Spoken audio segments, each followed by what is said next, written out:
Welcome to Dome Talk. I'm Aaron Moran, and I'll be moderating the discussion tonight, as well as attempting to respond to your questions in the chat room and trying to post video or pictures as we go. We have questions that people have sent in advance, and we'll get to those first, and then try to get to those posted in the chat room if we have time. The Dome Talk is scheduled for 1 hour. We often go over that time, so yeah, stick around if that works for you. Our Dome Talks, as always, are posted on the YouTube channel in case you missed something. So if you need to go back later, or you actually aren't here to see your question. Natural Spaces Domes is owned and operated by Dennis Johnson and Tessa Hill. We are located here in North Branch, Minnesota. If you would like to visit, we have 8 domes for you to check out. Also, we are hosting our twice-a-year dome tour, October 7th. That's a Saturday, allowing you to visit 6 to 8 other domes in the Minneapolis and St. Paul area, as well as our headquarters. So now I'd like to introduce you to Dennis and Derek. Our dome guru, Dennis Johnson, designer, contractor, and builder, has spent decades working with over 1,200 new dome owners to build their dome dreams. He knows what works and what doesn't. Dennis, you want to say hi? Hello there. Seeing a lot of familiar faces here too. So nice. Yeah. And then we have Derek Miller. He joined the NSD team 5 years ago. His experience as a builder and his love for domes provides a perfect combination for his position, managing the shops as well as the office and working with our customers. He's familiar with the dome buildings from the ground up, and he's also the video guy that creates our educational videos. NSD has a talented staff working together to fulfill your dome building needs. So thank you for joining us, and let's get started with the first question of the evening. First question, let's see. I'm not sure if Ken's here. Ken Hilving, are you here tonight? Yeah, it looks like we got Ken from Midland. Okay, want to make sure because we need some clarification on one of the questions here. So the first one is there a need or advantage of making crawl space walls the same width as the dome walls?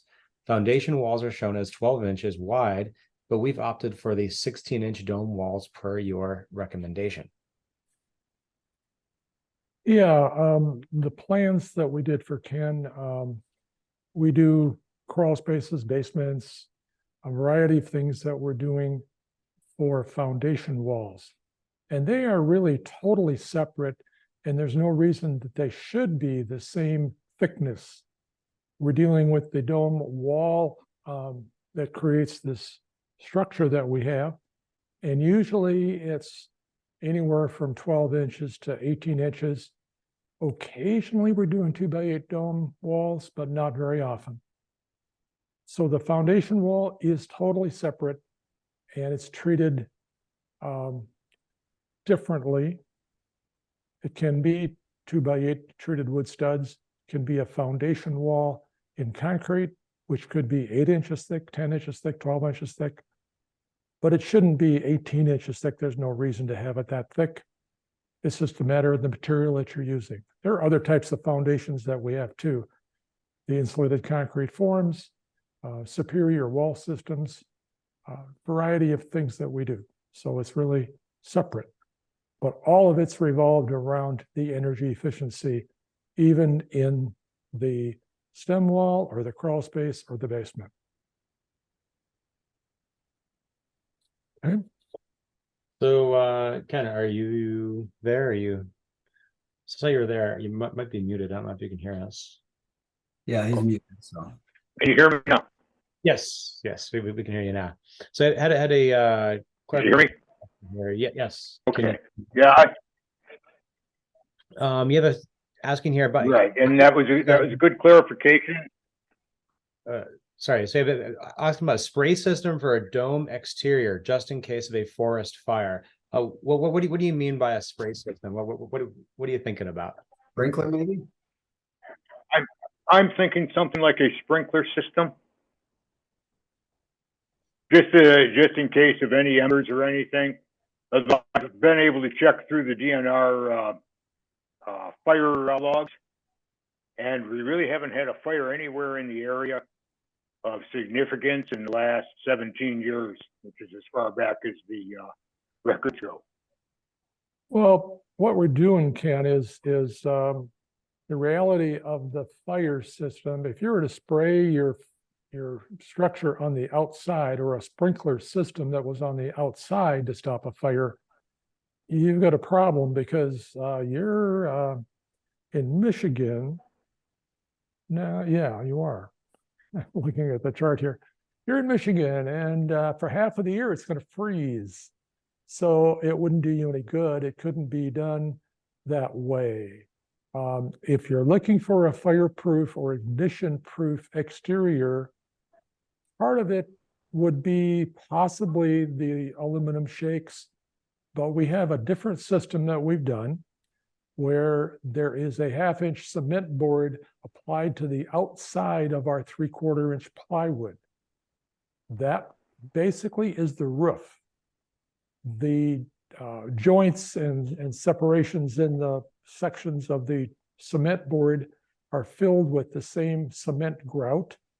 It's smoothed over, and then you spray a fireproof coating, ignition-proof coating on the outside of that to give it the protectiveness that it needs.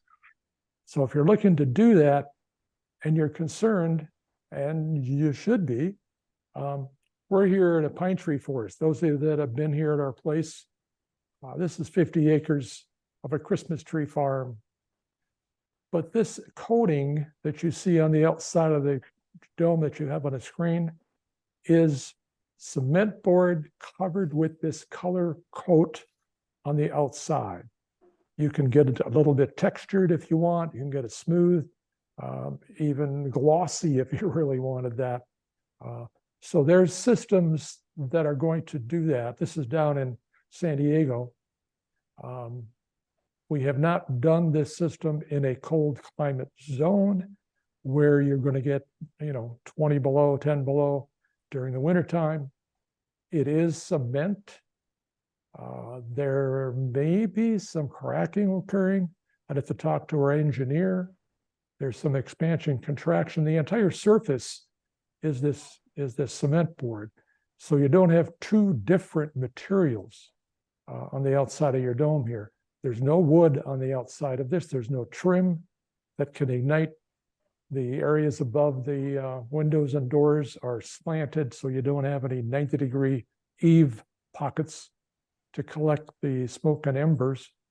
It's a variety of things, design things that we would do. But just to do something on the outside, California requires I don't know what the size might be, but the ones that we have out in California are at least 10,000 gallon up to 30,000 gallon storage tank that would then be used for firefighting. And swimming pools are part of that, as long as you don't drain them in the wintertime. And when fires start in the wintertime, they can.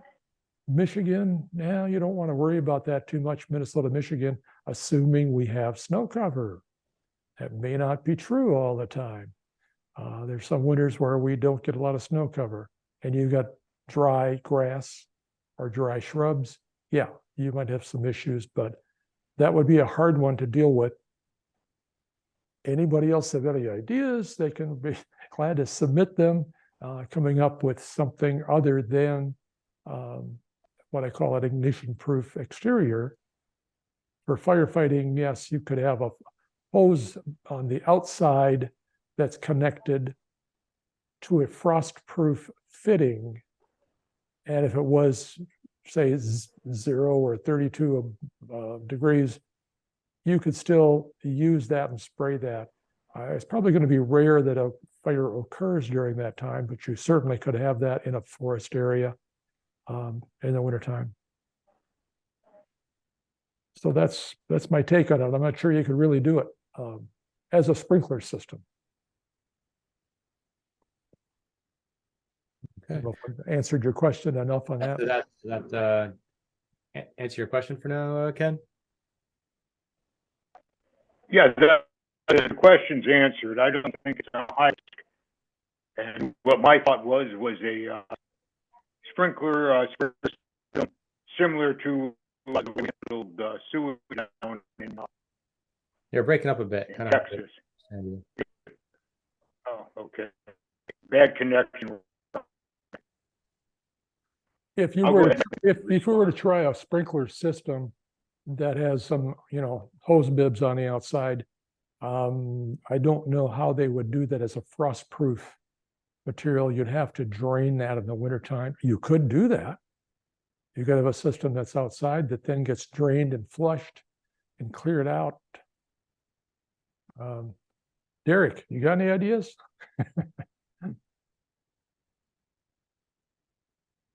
You I muted? think you're muted, Derek.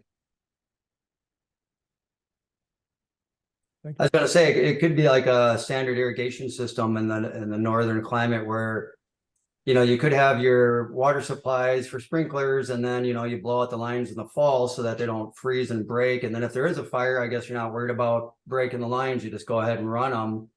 And they would run, but yeah, you can only get so many gallons per minute that way. And it depends on the fire, I guess, but it is kind of a tough one. You need really some high volume water to really help you out on that. So, but you could definitely have like an irrigation system around your yard though, that you could set up, some good sized sprinklers to kind of keep a perimeter of like 50 feet around your house somewhat saturated, if that would help. And then like Dennis said, in the winter, you'd kind of compromise the system because you'd have to run it. And then once you shut it off, it eventually freeze and burst unless you blow out the lines immediately. But yeah, luckily in the Midwest, it's not as bad of a problem as the Southwest. So we don't have too much to worry about up here for that. So hopefully you never have to, but. Not to say that we haven't had fires in the Boundary Waters wilderness area in northern Minnesota. We have. Lightning can strike. In Canada right now, or, lately. So, yeah. Okay. Okay, so our next question from Gabriella in Roseville, Minnesota. What does owner finished dome home build entail? And I think this might also reference our calculator on our website that gives you different sort of estimations of what it would cost based on who's finishing, and owner finished is one of the options there. Right. Yeah. Like on our website, we have 4 different levels of finishing. So for instance, we have a customer right now who's building in Colorado, and to have a general contractor who lines up all the people to do all the work, essentially giving you mostly hands off from the project. They take 20% of the cost kind of off the top. So if your dome's going to cost $200,000 to build, then it's $240,000 to employ them to do that. So step one is you just replace them and you hire all your own people. Now, sometimes these people have relationships built up and they know the good quality workers from the guys that aren't so good. So oftentimes it's not a bad option to hire them, but that's kind of step one, is you just essentially become your own general contractor. And as you go through the steps, the way Dennis has it listed, I think second to the last step is builder finisher, kind of a builder finish spot, which is really kind of a wide ranging one for opportunities, because essentially, or owner finished, I'm sorry. So really that could go from, you help put up the dome raising is pretty easy. You're buying a kit, everything's prefab, you help put up the dome, but you're going to probably sub out the foundation. You may hire in roofers to do the roofing. You may hire sheetrock guys, but you may decide to put in the kitchen cabinets and do some of the flooring and painting. So it's really just kind of getting in there a little bit and trying to do work that is fairly, I'll say, easy to do for somebody who doesn't make a career out of it. Like most people are able to do a pretty good job painting. So you could save the cost of a painter by doing it yourself. Just some options like that. And it goes all the way to where you basically do almost the entire job yourself. I mean, people that do almost the entire job themselves will still hire out some work. Oftentimes the foundation being one of the things that's kind of hard to do by yourself, and usually the crew with specialized equipment makes quick and accurate work out of it. But yeah, it really kind of depends on budget, how much time you have to put towards a project, and your knowledge base. So, the more you know, the more time you have, and the less money you have, then obviously the more you want to do if possible. But if you have a lot of money and not a lot of time, it's good to hire things out. However, having said that, things have gotten pretty expensive recently. So if you are building now while things are expensive, it's nice to do whatever you can to help kind of keep the cost down if possible. So that question was from my wife and I. Okay. I'm sorry. Yeah. And I guess one of the things we're trying to get at with that question is what sort of option would we pursue if we were looking to essentially have the exterior of the dome built with electrical and plumbing, and then spend our time and resources, kind of at our own pace to build up the inside, build out a kitchen or maybe put some interior walls in if we wanted to. Sure. Yep. Absolutely. So the dome goes up real quick. So if you were to hire help for the dome shell, you just get the exterior up and get it weatherproof, so to say. Or even go as far so when somebody's driving by, it just looks like a finished house, even though there's a lot of work to do on the inside. That is a commonly used strategy for people, especially when budgets are involved, where they're like, hey, let's get this thing started, get it up. We can be in there and we'll kind of work on it as we go, kind of as you're suggesting.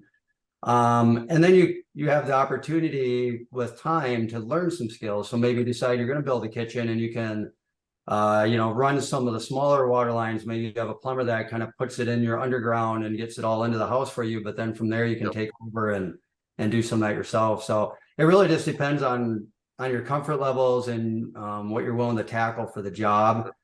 With YouTube, there's videos for everything out there. But having said that, you could do drywall and it's going to take a lot of practice to get as good as a drywaller you could hire that's going to come and make it look, effortless. So, but yeah, you can absolutely do that. And that's done quite a bit, actually. That same thing you're proposing. So. And that's with the owner finished kind of estimate range. Yeah. I mean, you can kind of tell from my answer that it's wide ranging because it really depends on what percentage, so to say, you want to do. But yeah, that's kind of, trying to give some guidance on pricing, knowing that the parameters of it are really flexible and some people are going to do a lot more than others. And so we try to kind of hone it in, but yeah, that should be kind of a ballpark is really the best way to look at that cost guide is a ballpark for most people under most circumstances during most economies. Things always vary significantly between states and even between cities within a state and all that good stuff. So okay. And with that, we'd still be responsible for hiring our own contractors to do the exterior of the dome, or that would still happen for you guys? Yeah, no, typically if you're at that stage, you're kind of going to be your own general contractor. And so you'll be, setting up your own contractors to do roofing or foundations or the framing, whatever you want. You can sometimes work with a general contractor. There's really no hard and fast rules with this, but sometimes the general contractor will keep a smaller commission than 20% if he's not running the whole project. And sometimes he has good relationships with his subcontractors and it's just kind of a tit for tat situation. But yeah, typically you'll take over that part of it a little bit as an owner finisher. Okay. And you guys, I imagine you guys have a list of resources of subcontractors and potential other general contractors that you recommend?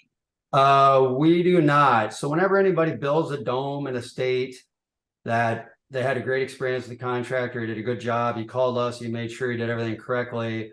We do try to track that. And so if you're going to be building in an area where one of these guys are, we can definitely offer you a name, but it's really kind of hit and miss. We kind of seem to get surges of domes. So, we have like 4 projects in New York right now. But then we might have a project for 2 years in New York after that. So then, there's a couple contractors that are working on domes that we could refer in New York as an example. But 2 years from now, they may have retired or did something else, or they may still be there. So it's not always 100%, but we definitely try to offer that if we are lucky enough that you're building a location where we have good feedback on contractors we could recommend. We absolutely do, but we don't really have a complete database that covers the entire country and all the counties and everything. So just kind of depends. If you said, hey, this is where I lived, you guys got any referrals for this area? And if we do, we definitely would pass that on to you for sure. So we do have a list of domes that we track including some that aren't ours, several that aren't ours. Right now, I think our list totals about 2,200 domes, 2,300 domes. That's the range. With most of the more than half of those being our domes. But at least we know where the domes are located with an address. Oftentimes it's for sale. We don't know who the owner is. So we can find out from other dome owners or tell you, hey, there's a dome that's, 5 miles from you or 15 miles from you. Go knock on their door. Go drop a letter in their mailbox or send them something and talk to them. Who do they use? The other thing is that you've got several. There's one major source to help you on a lot of stuff, and that's YouTube videos. You look up YouTube videos, you can find out how to do anything. There's also a really, really good resource. What is it? Build.com, Derek? Yeah. Matt Reisinger. Matt Reisinger has a program, and he's into a lot of the newer technology and records all of this stuff. He's got sponsors, so that's how he gets all this stuff on, major sponsors. But he puts on some seminars. You can join those. You can go back in his system. Also, buildingscience.com is another one. If you get technical and want to know some real answers, buildingscience.com is another one. You also can look at it from the standpoint of what are your limitations. We did have a couple situations where the husband quit his job because his wife was making good money and they had a good salary to live on, and basically paid for a lot of things by putting his labor into it instead of somebody else at $20, $30, $40, $50 an hour. So you're going to save a lot of money unless you're making $50 to $100 an hour, and you're going to be hiring stuff out. So it's looking at what you can do yourself, as Derek was saying. Yep. We also have our construction manual and our roofing manual and our virtual dome school. So when it comes to the dome specifically, we have some resources that we have to help you get started. Of course, attending dome school is great too. One of the things that we also have is FaceTime with our customers or Zoom talks with our customers during construction. So you can hire us out if you want to do it at a lengthy time. If it's a few questions, we're going to answer your questions for you. But if you're going to be like putting your dome up, that's a situation we tell you, you certainly can put your own dome shell up. That's our system. And besides the construction manual, like I said, we've got hours that you can buy from us when you're putting it up as a consultant to be available to you. So there's different programs that will work out with you depending on what you want to do and how you want to do it.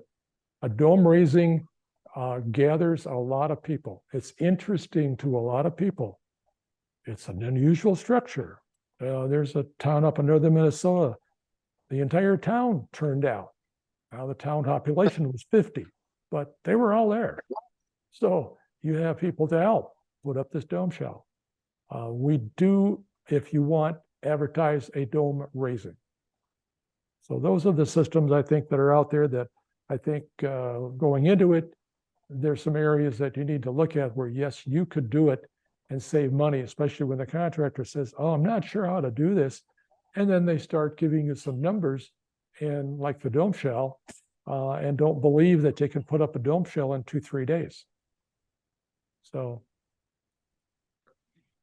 well, the help is out there, and the resources are out, and we'll work with you on a variety of stuff like that. Well, Awesome. Thank you so much. one quick thing, not to spend too much time on this question, but there's another question coming up too. Keep in mind, you don't need dome specialty people either for contractors. The unique part of the dome is a part that we provide, and so they don't need to figure out so I think I froze there for a second, but anyway, so it's one of those things that you don't necessarily have to worry about it being somebody that has experience with a dome. Once you're doing everything else in the dome, it's the same as any other standard construction. So I'll just kind of end it with that, I guess, real quick. So. Excellent. Thank you so much. Sure. Well, I'll just tie into this thing that came in chat real quick. There's usually a pretty quick answer here. But if you were to do your own dome raising, how many people do you need to do it in that 2 to 3 days? Is that a cultural thing? How many people of certain ilk do you need to put up a dome? How many engineers need to screw in a light bulb? That's right. I'll tell you, start out from one. We had a dealer in North Carolina who put up a 40-foot dome by himself. Yep, the framework, the panels, all this stuff. Why? I don't know. I think he just wanted to prove a point.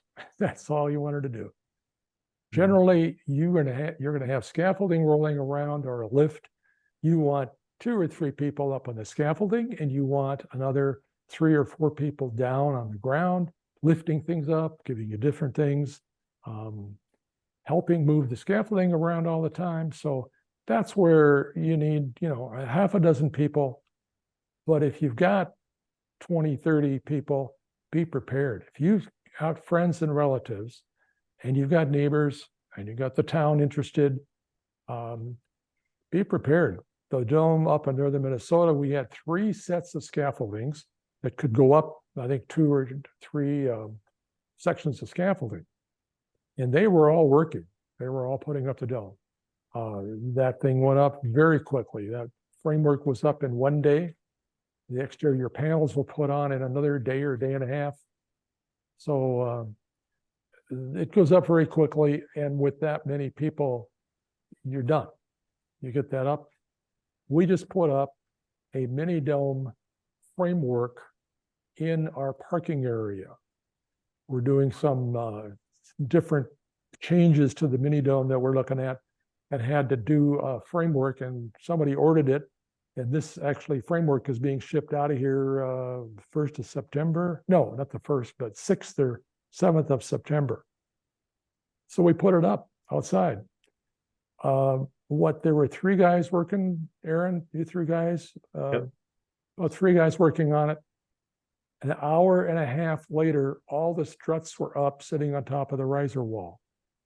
So that's all it took, was an hour and a half to put the mini dome struts on top of the riser walls. Now, the riser walls took us a little longer. We were doing some things and adjustments to it, but they shouldn't take any longer than about 2 or 3 hours to get them perfect, depending on the foundation that you're on.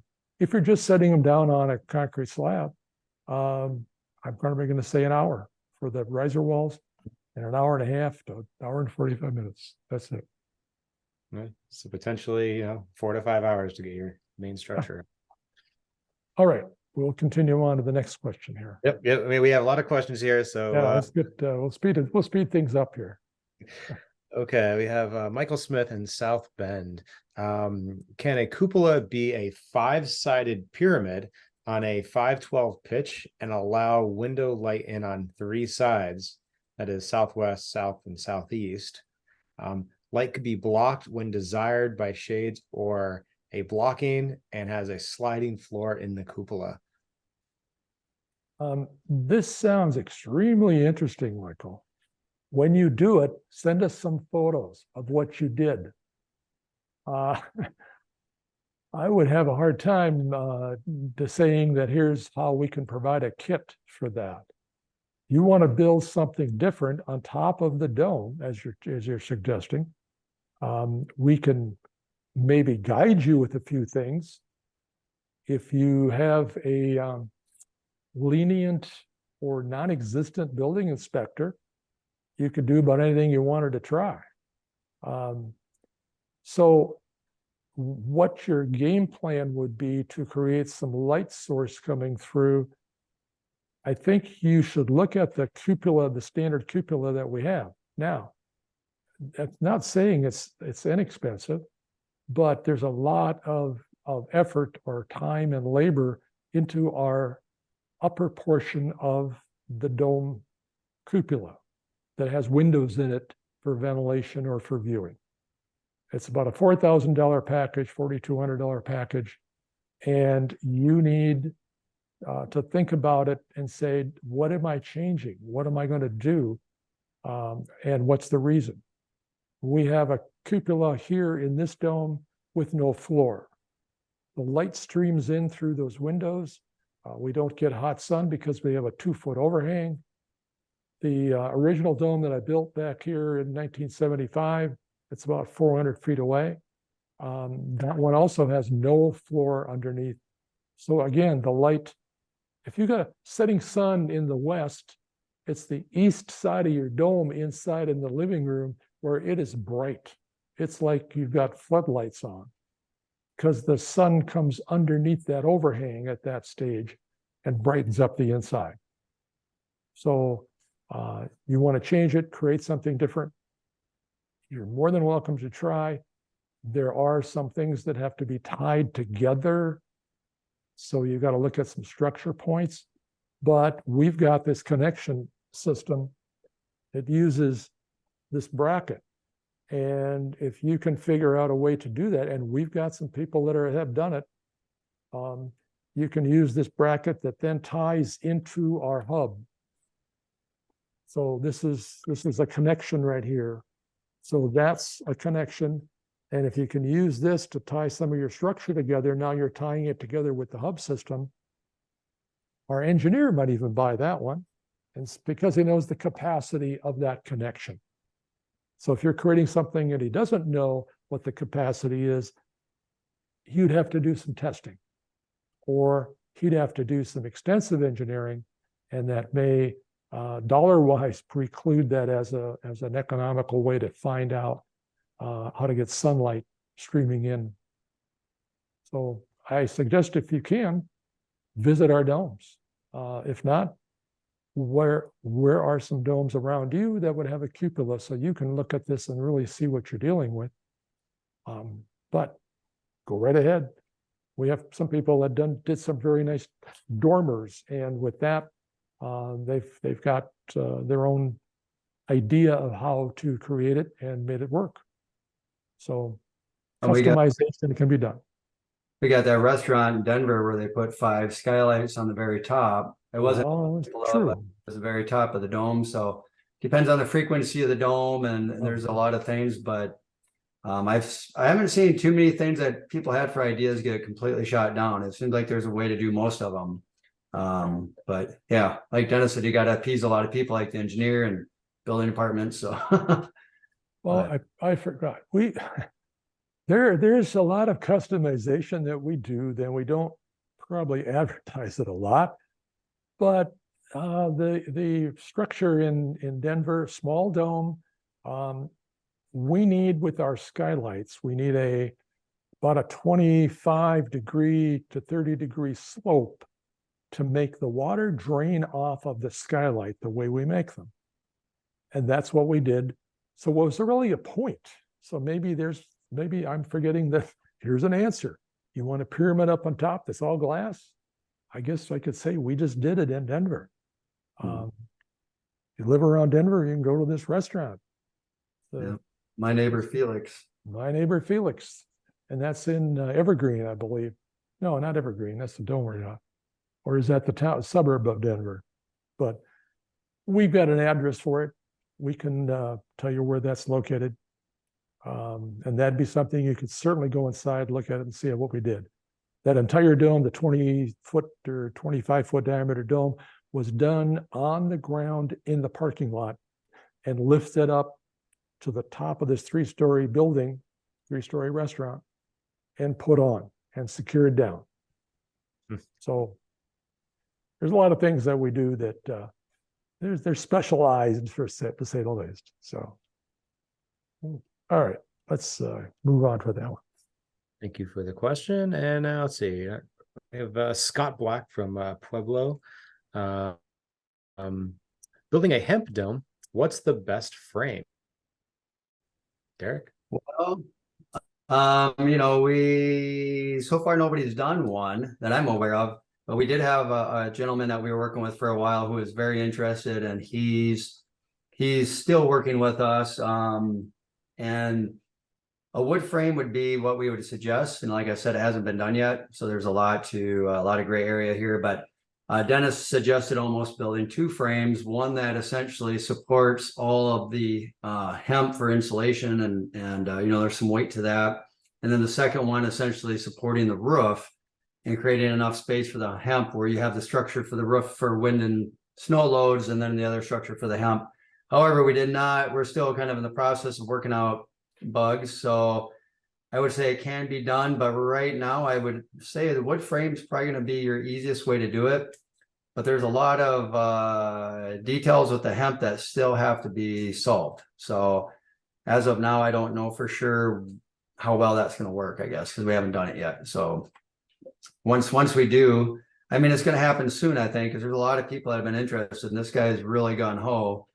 But like Dennis said too, even with the pyramid on top of the cupola, a lot of times the engineer, if they're building in an area that requires engineering, has to be able to do his engineering, which requires certain known measurements for structure and different things. So that's why Dennis suggested, I think, the double dome system, just to essentially have one support all the hemp and one do the normal wind and snow loads. So not the best answer, I guess, since nobody's done it, but I think it will happen within the next year for sure. Just the interest in it. So, but Cool. All right. That works for you.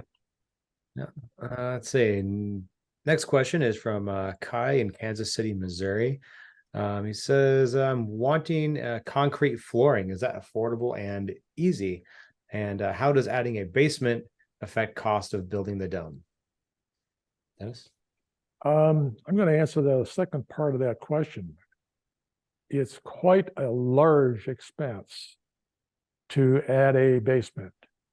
This was easy when your parents or my parents were, building back in the 50s, and they put up a concrete block basement. There was no insulation. They might have some vermiculite that they put in between the cells.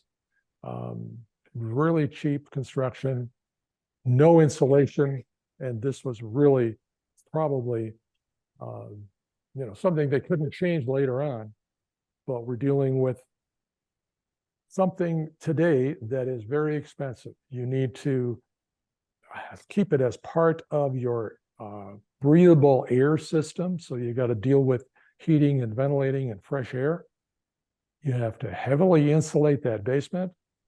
You can say, well, it's not even freezing at 3-4 feet in the ground. Yes, but you still have heat loss going on. So the basement thing, it's been very rare that we do basements.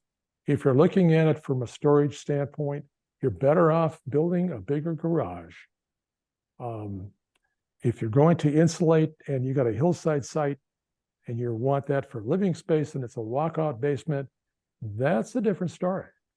Now you got to look at what's the cost of that and your square footage cost. It is something you cannot discount. In the normal real estate market, they say, well, here's the total area of the house, and it's 3,000 square feet plus a basement. Well, if it's 3,000 square feet plus a basement, here's our house right here. This house that you're in, that I'm in, 3,200 square feet on 2 floors. The main floor is 2,100 square feet. So now you add 2,100 square feet to that total. And guess what? You got 5,300 square feet of space that you're building. And this is the deal. Go back to our calculator that we showed you earlier on there and plug in the 5,300 square feet into that calculator. There's a cost range. Because you're building a basement, you could then make that basement go to the low end by leaving the basement unfinished. You can make the cost go to the low end of that cost range, but you've got to pay for the basement. And the cost that you took the slab that was up here, a slab on grade, and you put it down in the basement. Now the additional cost is the wood floor joist system over the basement. That's not cheap anymore. somewhere in the $10 a square foot just for materials. It used to be $5 a square foot. These days it's closer to $10 a square foot. So then how do you heat it? How do you cool it? All those things. So I'm not a fan of basements. You can tell. We can talk about that as we're looking at your plan and your site. A lot of it's site orientated. The other part of the question being asked is a concrete floor as the main floor. Is it cheap? Is it easy? Yes. Go on to our website again. You're dealing with us. Here's the concrete floor we have. So this concrete floor is the finished floor. We have an area rug underneath this couch over here. You can see a little area rug we chose to put underneath it. I like the area rug because we can move the couch around inside of our big dome room that we have here. Slides really easy. Two people can pull the carpet and take the couch with it. Finishing, Tessa can tell you, my wife, they did this. She did that with one of our other guys. Materials were somewhere around $150 for all of the stain that we had, the iron oxide, the push broom or the mop that was used to put it on. And it's just a coating on the top. This is a modeled coating that we have to look like leather. Now, she took 15, 20 samples underneath the stairs and said, what do I really want to see from a color standpoint? So you can find that out. You can figure it out pretty easy. But this also is what you want to look at for the inside. Is it hard to walk on? We really haven't seen that. We've gotten used to it. And as a radiant floor heating source, it's ideal. There's nothing better than your concrete slab that you're walking on. Your hands are hanging down, they're warmer, your head's up in the air, it's cooler. No, because it's the same temperature in this dome here from the bottom to the top. We've got several different readings that we take, and what we have is the same temperature on the main floor as on the second floor. It's not hot on the ceiling. So there's a big advantage to this mass that you have under your feet. In the summertime, there's no heat. We don't run water through it. It's cooler. It's going to absorb the sun. So that's a big, big feature of what this concrete slab floor system is doing for you. It's not just one thing, it's several things. So we'll go from there. So let's the next question is from Diane Kilpatrick in Mason. Is that Michigan? Is anyone building concrete domes after American Ingenuity's dome models? It's funny because we never got any definite, clear answers on a lot of this, but we've heard from some customers that American Ingenuity closed up shop a few years ago. And Dennis, you were thinking maybe somebody in Florida was considering picking up where they left off. But yeah, I do not know of anybody right now that I could say is actually doing it. So they were a panelized system, and they kind of built their panels with concrete and foam and different things. There was a few struggles with waterproofing them and stuff.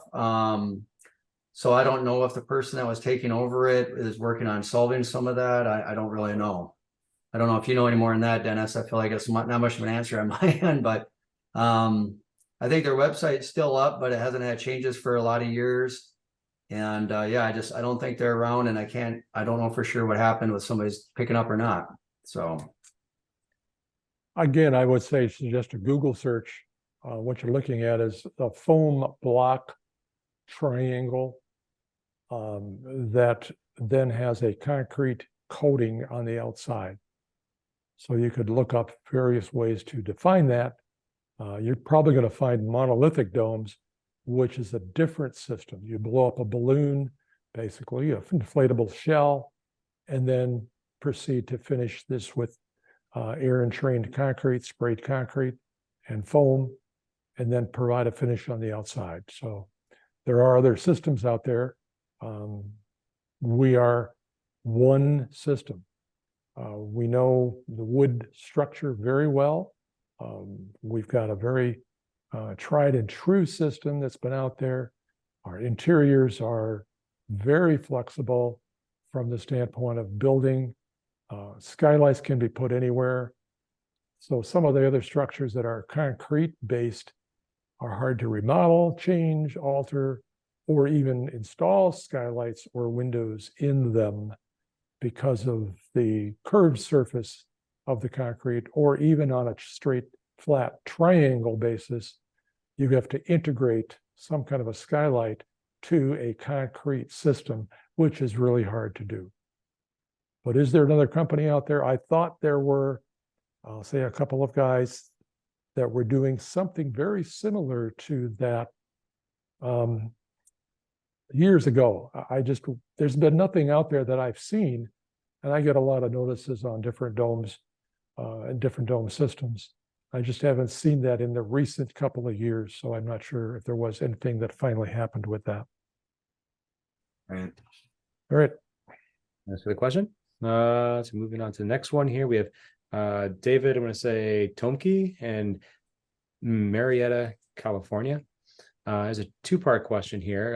As an owner builder, what is the general turnaround time from ordering the initial kit to having all necessary plans and materials available to begin construction? He's looking at the Olson Dome Shell Kit, plan number 33H8. The second question is also, has your team ever run into HOAs not allowing dome kit builds? We're going to put up this plan.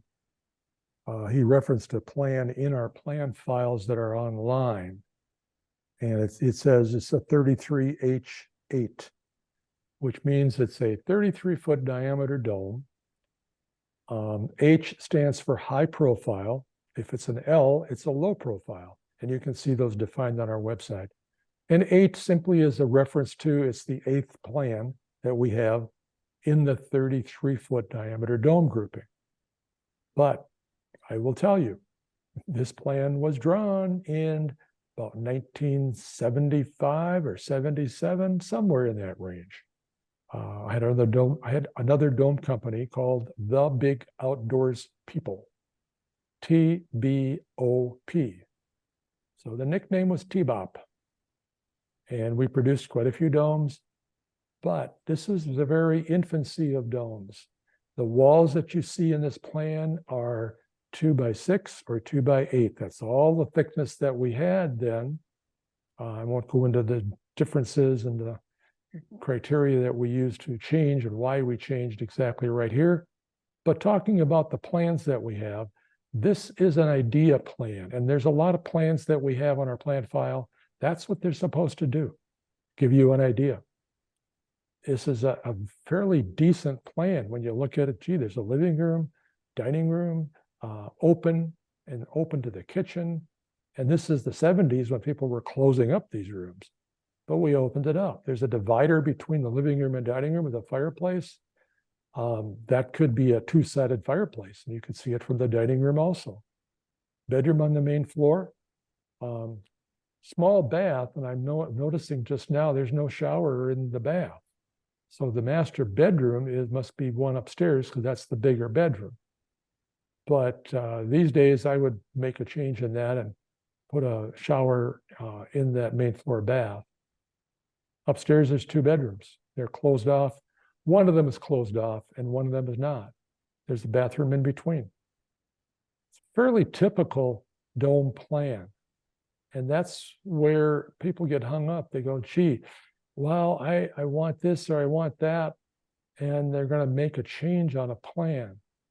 That's where your time comes in. We do not have a set of construction drawings for this dome and several others like this that were done in the 70s. You can look at it and say, well, what does it take to do it? Basically, it's starting from zero and tracing, or I should say, copying this plan, going to a thicker wall, making it work for what you want. So with that, you need a full set of plans. What does it take time-wise to do all this? You've got to look at it from the standpoint of, do you have land? Are you ready? What does the building department want? Time-wise, you're going to be involved in the planning phase, which we are very swamped, I'll use the term, the term I've been using, with customers, trying to keep up with it. We've got a CAD drafter that is part-time for us. It's very hard to find somebody. We've tried out 2 different CAD drafters, and they have a hard time learning domes. So if you want to make changes on a plan, it's going to take some time. And you got to be in line with what we're doing. So time-wise, it could be 3 months, it could be 6 months, it could be 9 months. Not on planning, but I'm saying from the standpoint of ordering something, where are we right now? We are, if you're placing an order for a dome shell right now, and that's discounting the ones that we already have on order and the customers that we're dealing with, we're talking 2024 spring. That's the reality of it. We have that much to do. We work all winter, we always have. So time-wise, it's a big variety of time. You can't predict one thing. I'm dealing with one customer right now. They're telling me that the building inspector has a long lead time in that department, over a year. I've never heard of that, but he's telling me, and where is this? This is King County in Seattle. So that's what he's stuck with. Normally, you're going to we have some inspectors that look at the plan, they go, gee, this is great, it'd be nice to have it, let's move it. Building, do you have a contractor? Oh, you don't have a contractor? Start looking for a contractor. That's what you need. If you need that, you need to find out what their schedule is. So the reality of all of this is, how do you build something quickly in today's market with today's products and the sources of products that we use for building the dome? They're there, they're available. But your appliances and other things might take longer. So I hate to discourage people, because you need to start now in the planning phase, and don't hesitate to get involved. Look at some domes. There may be a dome that's already got complete set of construction drawings. That's going to speed it up for you. And we can help you, because not all of our domes are online. So we can maybe have a plan that says, gee, this is really good, and submit that to the building department. So it's all the other things that you're involved with also. Yeah, there's a quick question in the chat, just elaborate on that a little bit. So yeah, spring of 24, Dennis is saying if you are going to start working on some plans now and you want your dome by spring of 24, you would want to kind of get started now with your planning part of it. Typically it's about 3 months or so, depending on where we're at with everything. Once you have the plans 100% done and you have the building permit to produce the dome components to ship to you. So, you know, if you were hoping to build in May, for instance, May 1st, you'd want your order in with us probably January, February, to make sure we get everything ordered and assembled and ready to be shipped to you, which means you'd want to start on your plan to have plenty of time for Dennis to be able to get through it. Definitely, like Dennis said, he's got a lot of people, a lot of plans, and hard to find ways to ramp up in that department. So, but anyway. Okay. The other thing to mention is dome school. We've got it down to 1 dome school a year. So we're doing one in June. I think it's the second weekend in June, 2024. And that's going to help you learn a lot of things We deal with primarily the dome shell. So if you're looking to build a dome in the early spring, it might not help you as much. But certainly if you're looking to build during that year, during that summer and fall and stuff, that's going to be a big boon for you, where you're going to have a lot of knowledge and firsthand knowledge, and you're talking to us and you get into our domes. You're welcome to come and visit our domes. We like to be noticed as to where, when that is, but we've got 8 domes here to show you. You can tour around with usually Debbie, and then if you want to get into a consultation, then that's takes some time, so that's got to be scheduled with us. And there's a certain amount of time we spend with you, and at a certain point in time, it's now a discussion and goes beyond the normal time frame. So there's a cost on an hourly basis that you can buy our time. So that's where we are these days because of the workload that we have. The second part of that question was, do you ever run into HOAs not allowing kit bills? Yes, we have. And then the question I turn back to you is, why do you want to live in that kind of a community where you can't change the roof color? Your siding has to be a certain color. Don't paint that front door pink. You know, all those things that the HOA could control. There are a few HOAs out there that are environmentally concerned. They don't really care what you build. There are several domes in HOA communities because you're paying for their upkeep. They're going to take care of the grounds. They got the swimming pool. They got a center area, parks, trails. But the one that's going to control your building type and your colors, yes, they exist. They're out there. And I driving by all these developments and I see them. The 2 words that I use are Beigeville or Grayville. So that's what it is, pretty plain in my terminology. I just want to mention one thing more here. You're seeing Aaron in the office dome. You're seeing myself here in what we call Bear Creek Dome, which is my house, which is our bigger dome here on our property. And Derek is in what we call the guest dome. It's a 30-foot diameter dome. The Aaron's dome is a 36-foot diameter high profile dome. So these are not virtual backgrounds that we have. These are real domes, but they are available. And this is the biggest thing that can help you decide on a size or high profile, low profile, all that stuff, is to tour through here. So it is worth the effort. We do have someone flying in, I think next week, actually. Or is it this week? Oh, it's this week. I just realized it's this week, flying in with their contractor from California. And is it worth it?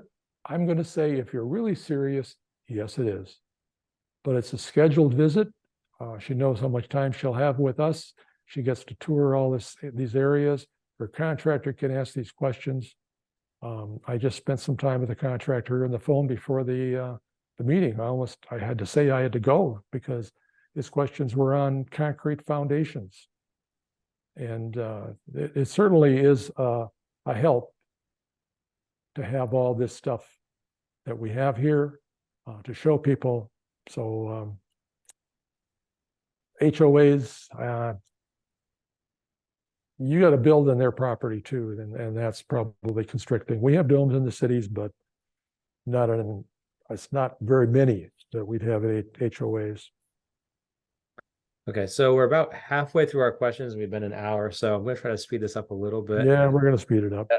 Although it's been lots of really good information though, Yeah. too. It's tough, right? Yeah. Okay, so let's see. The next question from Clint in Bellevue was about finding a local contractor. So I think we covered that pretty well earlier. I So think you're good. Yep, that one's good. thanks for the question, Clint. And then let's see, our 9th from Lyle Burton in Bartlesville.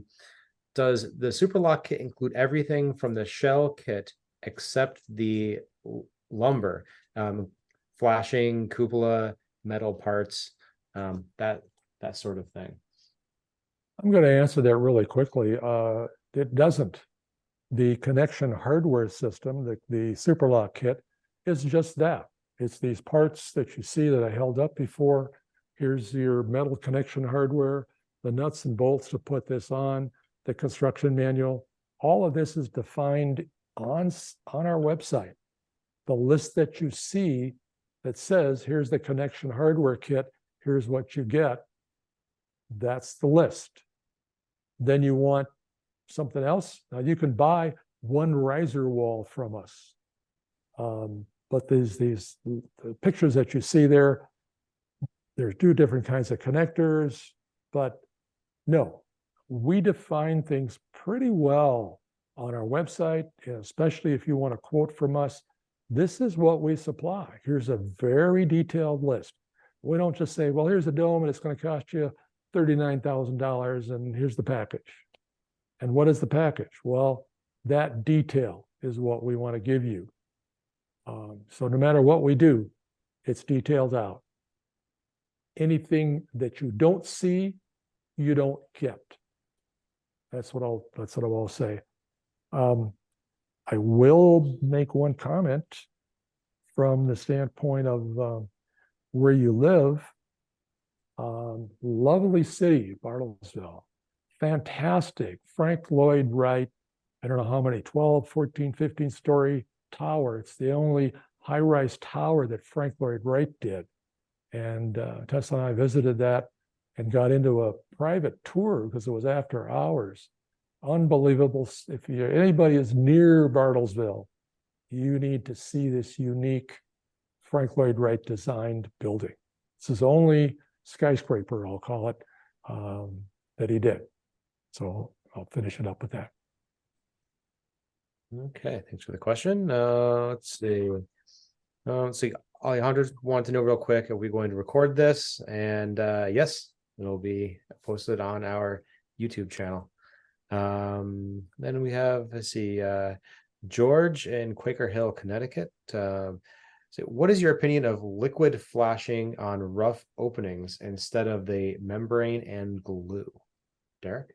So I guess there's some, they both do better at different things. Is kind of how I feel about it. So when you're trying to flash to concrete, for instance, I really think the liquid flashing is probably the way to go. It really allows you to fill all the voids.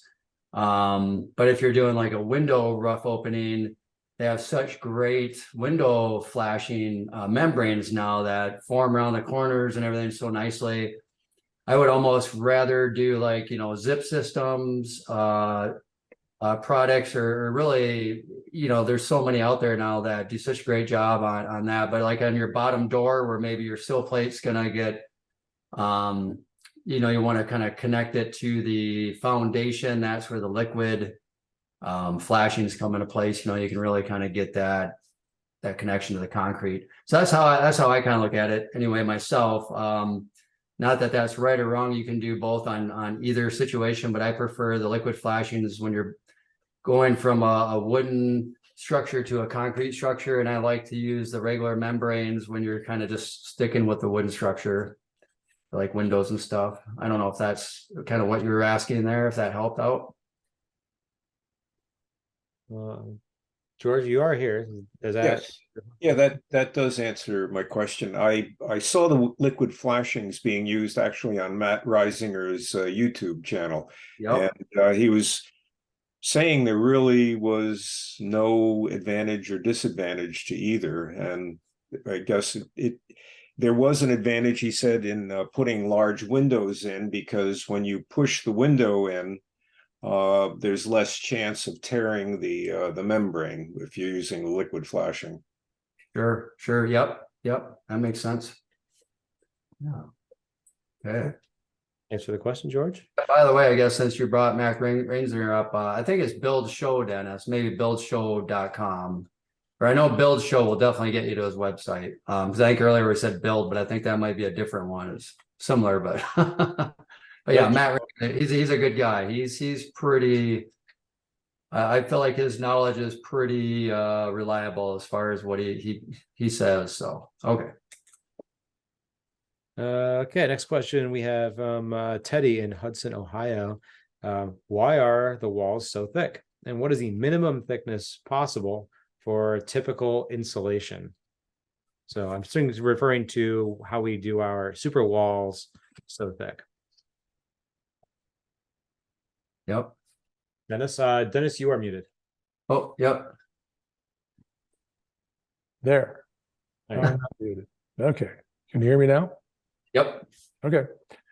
So put up the page that we have on our website for insulation. I know you have a screenshot of that. We are dealing with something that is changing as the years has changed as the years went by, and that's the R value that's needed in any building. For a long while, it was R49 in the roof and R19, if that, or R17 in the wall.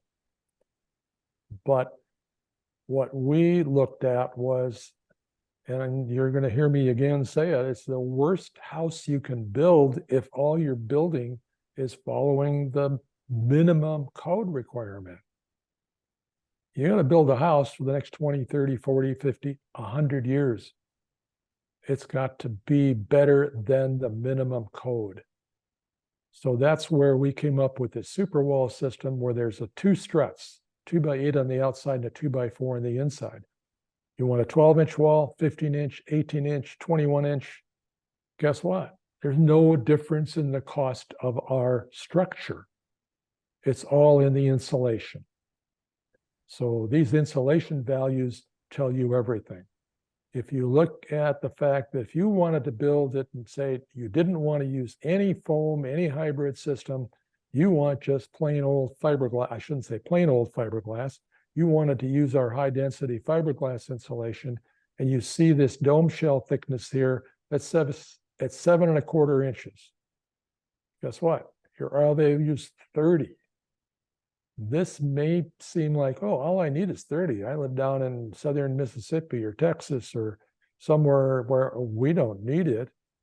Well, you need it because the code is changing. The code has changed.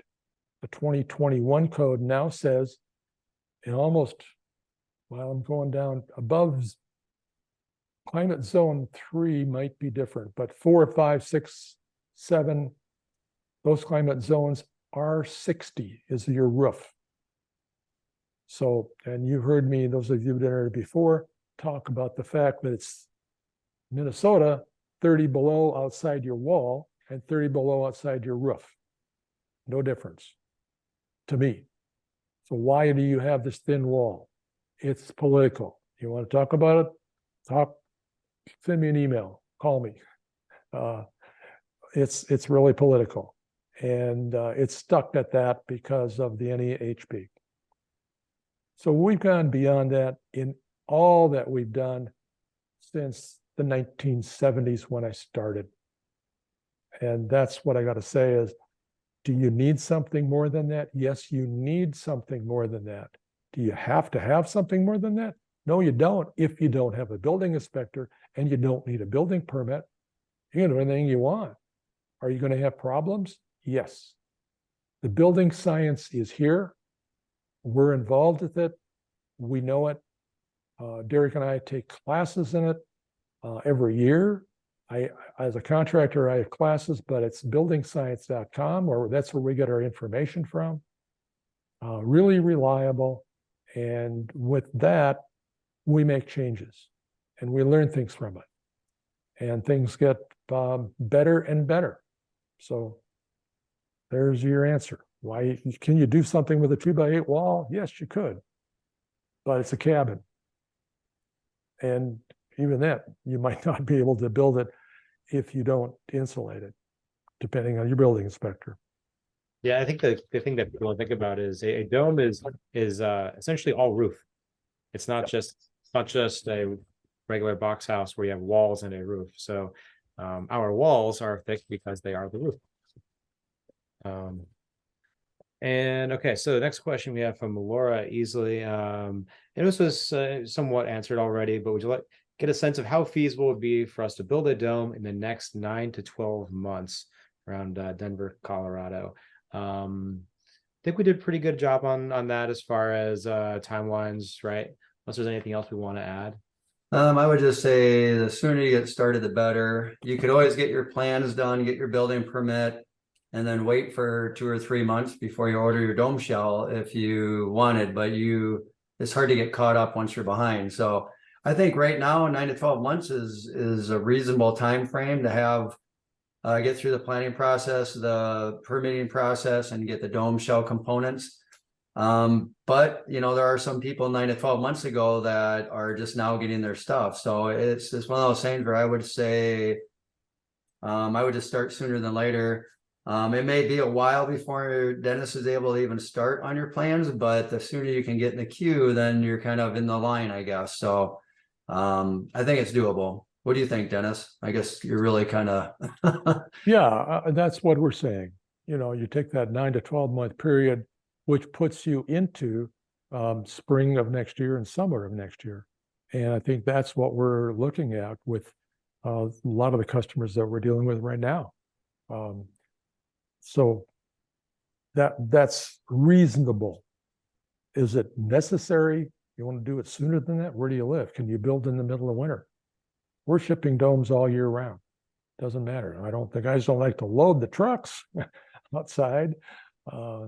But it's a situation you just have to look at all the things you have to do and get a program, get a calendar, and try to go backwards from where you think you want to build and see how long you can program this thing to get back to, as Derek said, start today.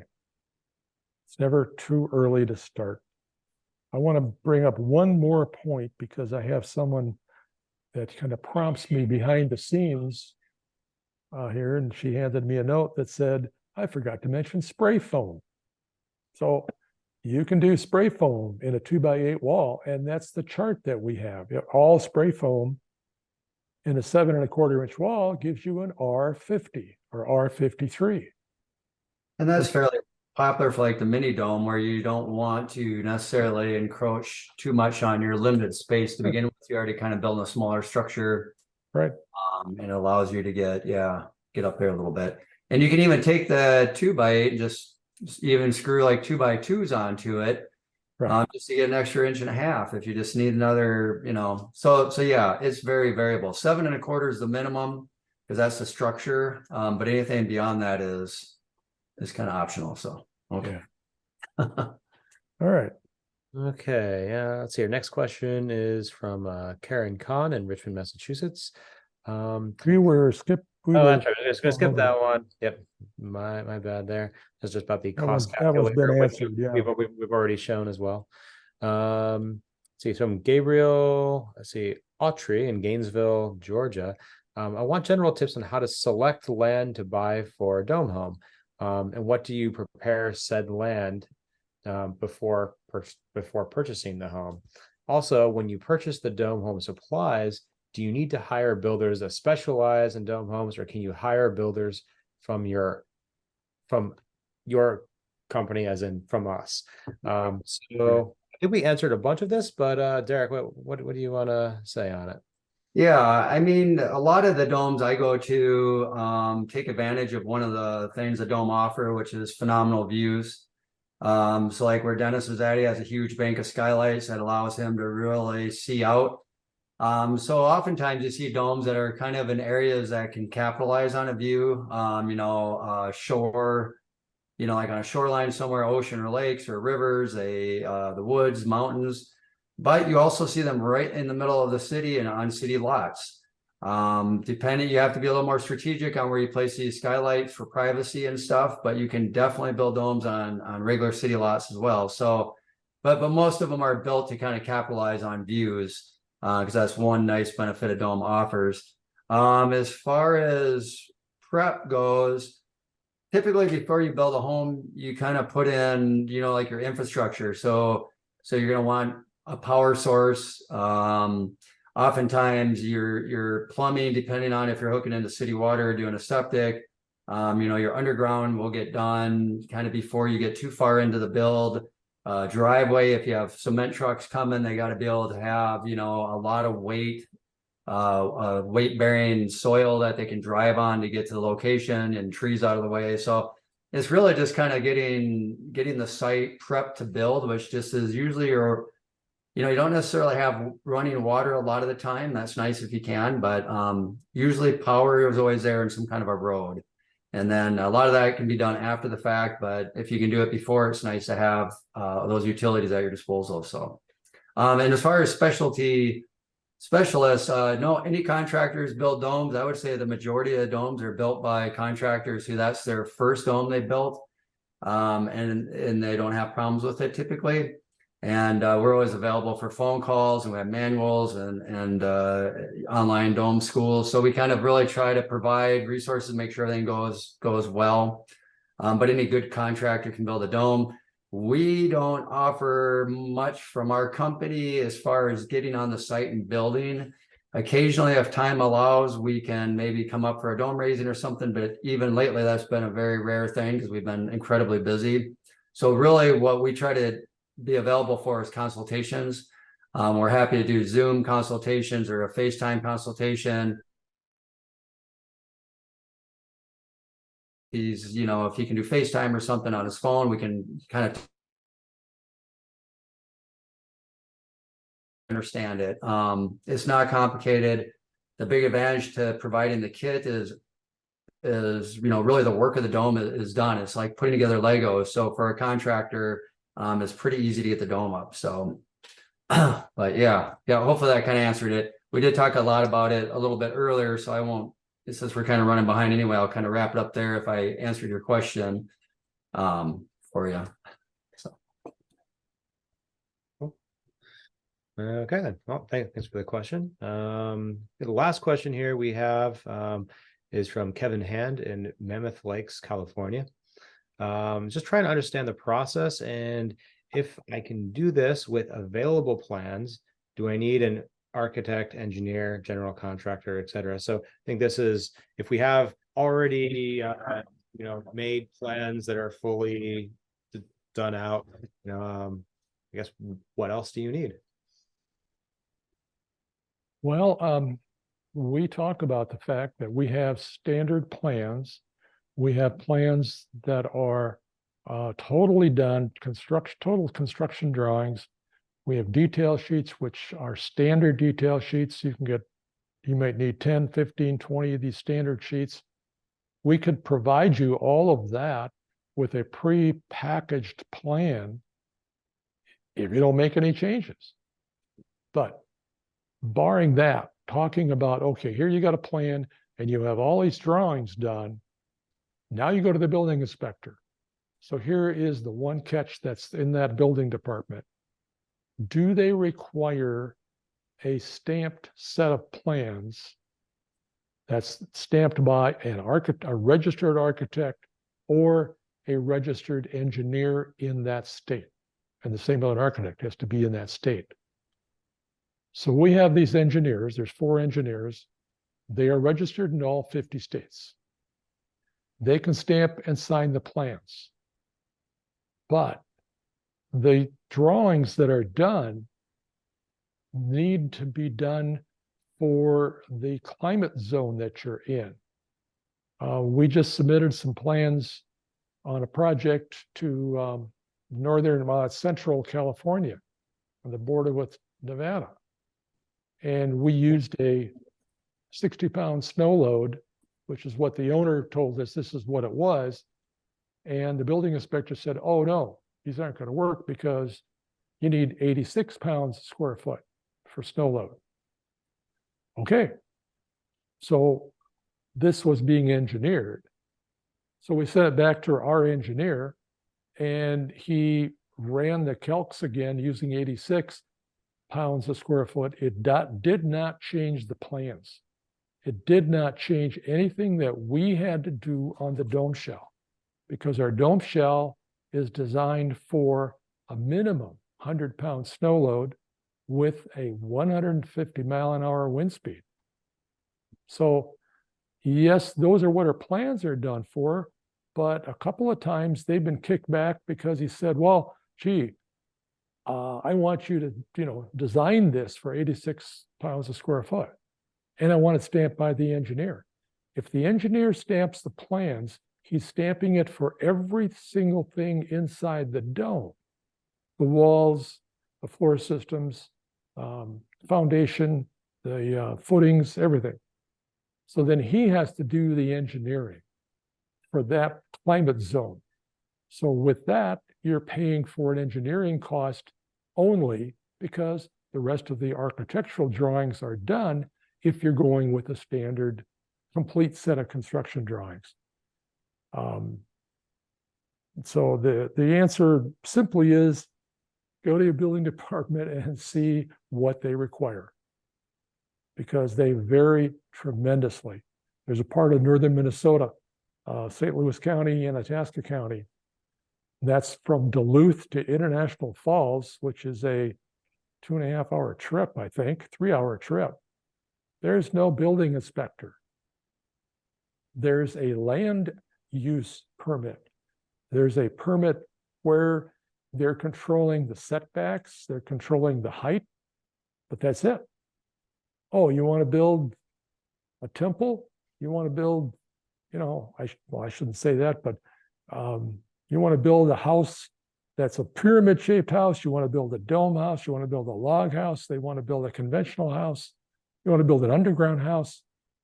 They don't care. They do care about the septic, the well, and setbacks. So that's your first step, is to find out what they require. And then we can work with you on, if you're looking to not spend a lot of money on plans and you see a plan that's close to what you want, talk to us about it, because there may be additional plans based on that plan or derived from that plan where we have a complete set of drawings. And if you're willing to just turn that in to the building inspector, that's fine. I'd rather have you do that to get a permit, and then come back and say later on, as you're starting to build, oh, I need to move this room here or that room because you see something, or because you bought the 8-foot sauna that I got to put in, I got to change the walls. So the building inspectors understand changes as you're going along. Non-structural changes are really easy to do. Moving walls inside a dome, that's fine. You can do that. They're non-supporting. So all those things can be taken care of. Kevin had a follow-up with a quick question, which is, what does the frequency mean in the table of pricing? You have a quick description of dome frequency we can throw out there? Yeah, I can grab that one, Dennis. It's not a quick answer. Well, it's one minute, so you got 1 minute. So yeah, there's the geometry domes are based on is an icosahedron, what's called a platonic solid, and essentially it's a 20-sided triangular sphere, all faces being exactly the same. Anyway, they subdivide it. So when you subdivide it into two, you get a 2-frequency dome, and you double the amount of we don't double, but you increase the amount of triangles. It's more than double actually, but then you can continue to go 3 frequencies. So essentially the quick way to say it is, the higher the frequency, the more triangles there are in the dome. And typically when it comes to dome homes, the larger the dome is. So Dennis is in a 4-frequency dome, and his triangles are not a lot. They're about the same size as where Aaron is, and he's in a 3-frequency dome, and Aaron's dome is 36 foot in diameter and Dennis's is 49 foot in diameter. And so the goal is to keep the edge length of a panel to a certain maximum size, so it's still easy to handle and easy to build. So if you want a larger dome, if you wanted to go to a 60-foot diameter dome, we'd go to a 5-frequency, which would just subdivide that original shape into more triangles. So when you look at the pricing, the price goes up because every time you switch to a different frequency, even if the diameter is similar, like if you go from a 29-foot 2-frequency to a 30-foot 3-frequency, there's a big jump because there's a lot more hardware involved, a lot more struts, a lot more pieces and parts. Even though the size isn't much larger, There's a lot more involved with it. So, and not to kind of overwhelm my 1 minute here, but then there's also high and low profiles on certain frequencies. So anyway, yeah, it's a little, it's involved, but hopefully that kind of at least gets your brain going on a little bit. There's a website called Domerama, DOMERAMA, and has a really nice dome calculator on it. And they show all kinds of grids on that dome calculator. You can look at 2 and 3 and 4, and it kind of starts to make sense. Maybe if you get the opportunity to kind of spend a little time on that website. Or you just look at ours and look at the dome plans. And a lot of times it'll show an elevation and it'll show the triangles. You can kind of see the 2 frequency doesn't have near as many triangles as the 4 frequency, for instance. Very good. Very good. I don't know if that was a minute or not, but That's about as good as you can do in a minute, I think.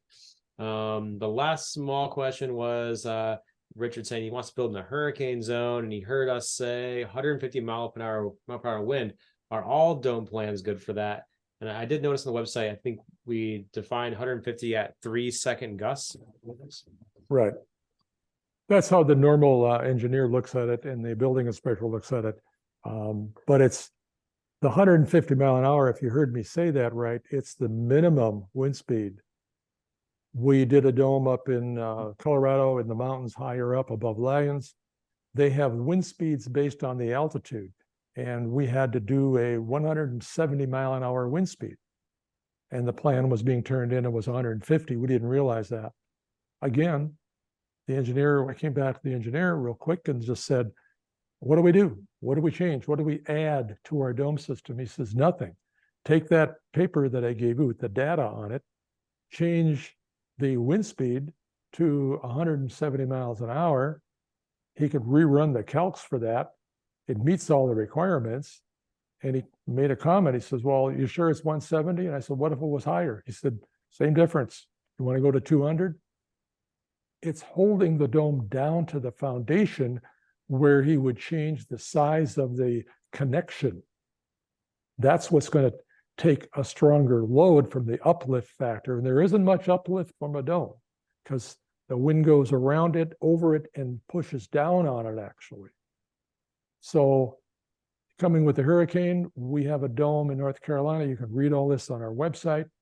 It's been there since 1998. The New York Times article that was out about 4 weeks ago, that was their feature, the climate problems that we're having with all the different things going on. And they interviewed 2 of our customers, both along the Louisiana coast, that have gone through hurricanes. And they're just fine. The dome, nothing wrong with the dome. The porch piers had to be redone, and the screens on the porch and the shingles had to be redone because they used cheap shingles. The other guy by New Orleans, no problems. He's up on a 20-foot high platform. Tidal surge meant nothing to him. The wind speed doesn't matter. You want to go to a Cat 5, it will meet that. What you're going to have is flying debris. And we've got different systems. If you're really concerned how to take care of that, it's available. So yes, wind speed matters. Wind usually governs. Snow load isn't a big deal. So Cool, George. Thank you. Thank you for the answer that. Okay, looks like that's all we've got for this dome talk. Real quick All here. right. The center tie downs need to be strong. I'm just kind of reading in chat here. Richard goes a little bit of a follow-up. Cool. He's gonna help pass some information along to the building department, then spread the word of domes. Yeah. right. But yeah, thanks everyone for your questions and for coming. Yeah, absolutely. Good to see everybody. Yeah, we appreciate it. We're going to be here next month, a month from now. We got some timing to deal with on the November and December ones, so I'm not sure where that exactly falls. So we'll see. But usually it kind of falls in between times, so that we'll be there. Thank you all for staying up late here with us. It's 7:30 where we are, but I appreciate all the questions. Sometimes we forget what the questions really are from people. So that's why we're really using this as a medium, so we can spend the hour, hour and a half and answer all these questions, and you can get a good feel for what we got. Great, great. All right. Have a good night, everybody. And hopefully we'll see you next time.